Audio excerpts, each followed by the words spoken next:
यांचं पुन्हा एकदा स्वागत। यानंतर राज्यातल्या काही महत्त्वाच्या बातम्यांचा सविस्तर आढावा घेऊया। रखडलेल्या पालकमंत्री पदाचा वाद, मंजूर न होणारा निधी, अडकवल्या जाणाऱ्या फाईल्स यावरून शिवसेना आणि राष्ट्रवादी काँग्रेसमध्ये अनेकदा खटके उडालेत। अशातच महायुतीतल्या नाराजी नाट्याचा आणखी एक अंक समोर आला। राष्ट्रवादीनं मुंबईत आयोजित केलेल्या माजी मुख्यमंत्र्यांच्या सन्मान कार्यक्रमाला एकनाथ शिंदे न गेल्यानं नाराजीच्या चर्चांना उधाण आलं होतं।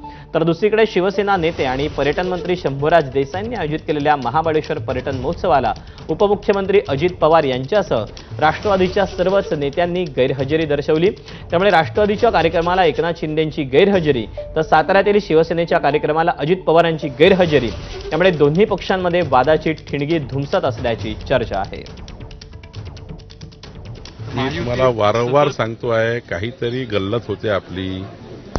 असं आहे की प्रत्येक कार्यक्रमाला प्रत्येकच मंत्री गेले पाहिजे। ज्या ठिकाणी मुख्यमंत्री गेले त्या ठिकाणी दोन उपमुख्यमंत्री आपले वेगळे कार्यक्रम करतात। ज्या ठिकाणी एकनाथ शिंदे आहेत त्या ठिकाणी अजितदादा आपले सर्वांना या राज्यामध्ये 14 कोटी जनतेसाठी आपापल्या भागात काम करतात। आता मी आता पुण्याला आहे, आता पुण्याला चंद्रकांत दादाचे 4 कार्यक्रम आहे। मी दादाला सांगितलं तुम्ही 4 कार्यक्रम करा। मुख्यमंत्री महोदय त्या ठिकाणी येतात, आम्ही सगळे पुन्हा उद्या केलं जातोय आणि त्यावेळी मला वाटतं सगळी लोक येतील। असं काही अर्धाचा अनुवाद काढण्याची काही आवश्यकता मला वाटत नाही। महायुती मजबूत आहे, अशा छोट्या मोठ्या गोष्टीवर बोलण्यात मला नाही वाटत काही तथ्य आहे। ती घर आहे, घरात भांडण वाजत असते कधी कधी।